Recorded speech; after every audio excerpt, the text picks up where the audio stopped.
కాసిం గారిని 2 నిమిషాలు మాట్లాడు ప్లీజ్.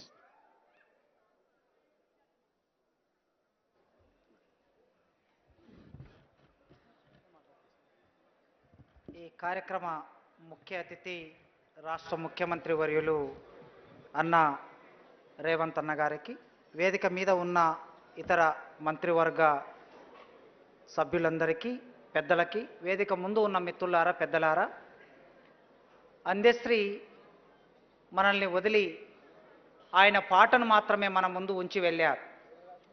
గుర్రం జాషువా గారు 80 ఏండ్ల కిందట ఒక మాట రాశారు. గుర్రం జాషువా గుంటూరు జిల్లా వినుకొండలో పుట్టాడు.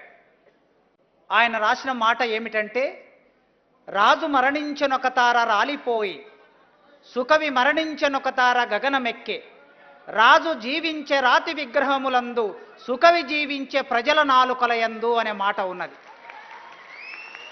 రాజులకి విగ్రహాలు నిర్మాణం చేస్తారు, ఆ విగ్రహాల్లో రాజులు ఉంటారు, కానీ సుకవి ప్రజల నాలుకల మీద ఉంటారు. ఆ సుకవి ఇవాళ అందశ్రీ మన ప్రజల నాలుకల్లో, తెలంగాణ మొత్తం తెలుగు ప్రజల నాలుకల మీద ఉన్నాడు.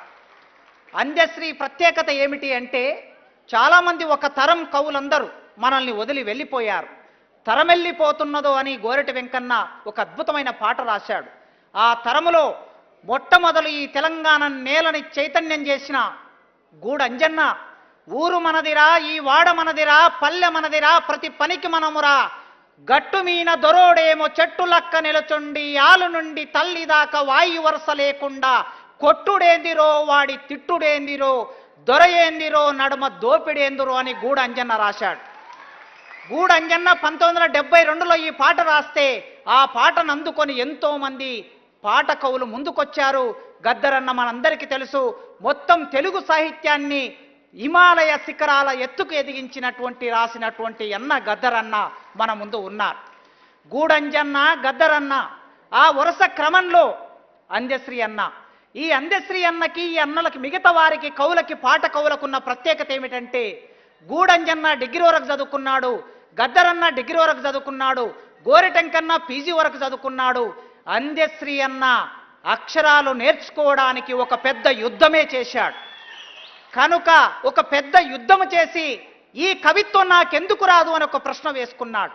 చాలామంది నన్ను అడిగారు, అందశ్రీ అన్న పద్యంలాగా ఎందుకు రాస్తాడు పాటని, గద్దరన్నలాగా, గూడంజన్నలాగా, గోరెటి వెంకన్నలాగా పాటను ఎందుకు రాయడు అని అడిగినప్పుడు నాకు ఒకటి గుర్తుకొచ్చింది. ఆనాడు గుర్రం జాషువా సంస్కృతం నేర్చుకుందామని స్కూల్కి వెళితే సంస్కృతం నేర్పకుండా స్కూల్ నుంచి బయటికి నెట్టేశారు. నెట్టేసిన తర్వాత తన మిత్రుని ద్వారా సంస్కృతం నేర్చుకొని, బ్రాహ్మణ కవులారా, మీకు నేను ఏమాత్రం తీసిపోను, మీరు రాసిన పద్యంతో కన్నా నేను ఎక్కువగా పద్యం రాయగలనని గుర్రం జాషువా నాడు నిరూపించాడు. ఆ తరువాత అక్షరానికి దూరమైన మనిషి, ఊరికి దూరమైన మనిషి, తల్లిదండ్రులకి దూరమైన మనిషి, తల్లిదండ్రులే లేరని ప్రకటించుకున్న మనిషిలు ఎక్కడికి వెళ్ళాడు? అడవుల్లోకి వెళ్ళాడు, ప్రకృతిలోకి వెళ్ళాడు. పక్షులు, చెట్లు, చేమలు, పుట్టలు చుట్టాలుగా మారిపోయాయి. ఆ క్రమంలో నడుస్తూ ఉన్నప్పుడు, పరిగెత్తుతూ ఉన్నప్పుడు, పసులగాస్తున్నప్పుడు కాళ్లకు ముళ్ళు గుచ్చుతే, ఆ ముళ్ళు రక్తం కారుతూ ఉంటే చీము నెత్తురై పారిన ఆ పాదాల నుంచి, ఆ నోటి నుంచి, శరీరము నుంచి పాట తప్ప ఇంకొక ఆధారం లేదు ఆయనకి. పాటలో భాగమయ్యాడు, పాటనే శరీరంగా మారిపోయాడు. కనుక మెల్లగా ఆయన పద్యాన్ని నేర్చుకోవడం మొదలుపెట్టాడు. యక్షగానాన్ని విని యక్షగానం నుంచి పద్యం నేర్చుకున్నాడు. పల్లెటూర్లలో కోలాటం పాటలు విని పాట నేర్చుకున్నాడు. బతుకమ్మ పాటలు విని పాట నేర్చుకున్నాడు. ఇది అల్లికా వారసత్వం, ఇది రాత వారసత్వం కాదు, ఇది అల్లికా వారసత్వం. ఒక మంచాన్ని తాడు తీసుకొని అల్లుతాం మనం, ఒక బుట్టని ఎదురు కమ్మలతో అల్లుతాం మనం. ఎట్లయితే బుట్టని, మంచాన్ని అల్లుతామో, పాటని ఎవరు అల్లుతారయ్యా అంటే చదువు రాని వాళ్ళు పాటని అద్భుతంగా అల్లుతారు. అట్లాంటి ఒక అద్భుతమైన రచన మనకి అందశ్రీ అన్నలో కల్పిస్తుంది. కనుక ఎవరికి తీసిపోనట్లుగా మీరు చూడండి, నా జ్ఞానాన్ని ఎవరైనా సరిచేయవచ్చు. 29 రాష్ట్రాల్లో, భారతదేశంలో రాష్ట్ర గీతము రాసిన వ్యక్తి, చదువురాని వ్యక్తి రాష్ట్ర గీతం రాసిన వాళ్ళు, అట్టడుగు వర్గం నుంచి వచ్చి రాష్ట్ర గీతం రాసిన వారు బహుశా ఎవరు ఉండకపోవచ్చు. ఆయన రాష్ట్ర గీతం రాసిన తొలి రోజుల్లో తెలంగాణ సమాజం ప్రకటించుకున్నది. అంతకుముందు ఉమ్మడి రాష్ట్రానికి మా తెలుగు తల్లికి మల్లెపువ్వు దండ, మా కన్న తల్లికి మంగళారతులు అని పాట పాడాం.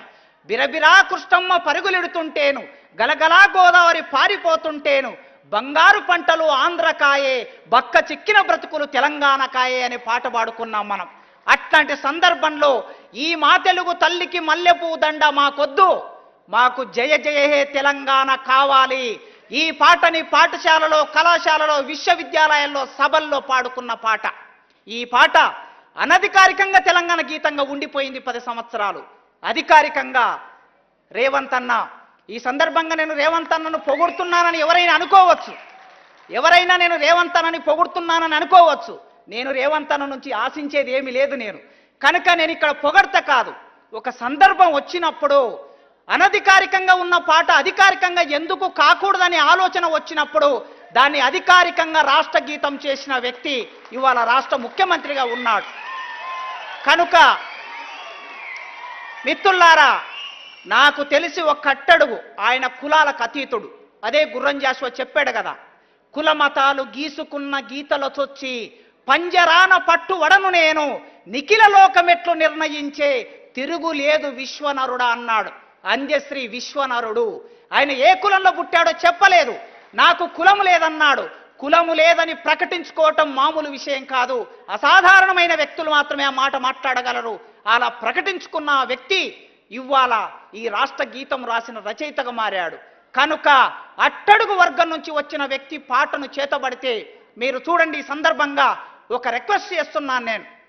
మొత్తము తెలుగు నేల మీద ప్రజా ఉద్యమాలు వచ్చినప్పుడల్లా పాటలు రాసిన వాళ్ళందరూ వాళ్ళ సామాజిక వర్గాన్ని చూస్తే వాళ్ళందరూ దళితులే.